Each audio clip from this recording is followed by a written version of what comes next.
Investing 101. May dalawang tao. Pareho silang kumikita ng 20,000 pesos kada buwan. Parehong masipag, parehong may pangarap. Pero magkaiba ang isang desisyon na ginawa nila. Si Juan, ginagastos ang lahat ng sobra. Si Marco, inuuna ang pag-i-invest.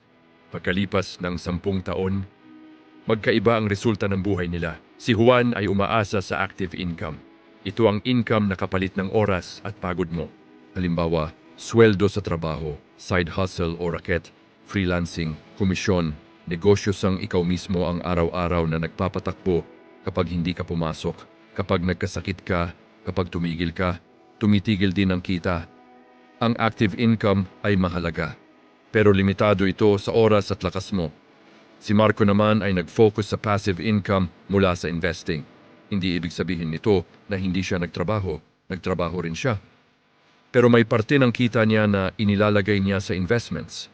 Halimbawa, stocks na nagbibigay ng dividends, mutual funds o index funds na tumutubo sa paglipas ng panahon, rental property na may buwanang income, negosyong may sistema at manager. Dito nagsisimulang magtrabaho ang pera para sa kanya. Habang siya ay nagtatrabaho, kumikita rin ang investments niya. Habang siya ay nagpapahinga, may pumapasok pa ring income. Pagkalipas ng 10 taon, si Juan kailangan pa ring magtrabaho para kumita.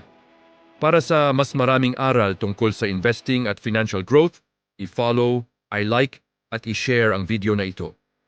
At tandaan mo, sa tamang kaalaman at disiplina, lamang ang may alam.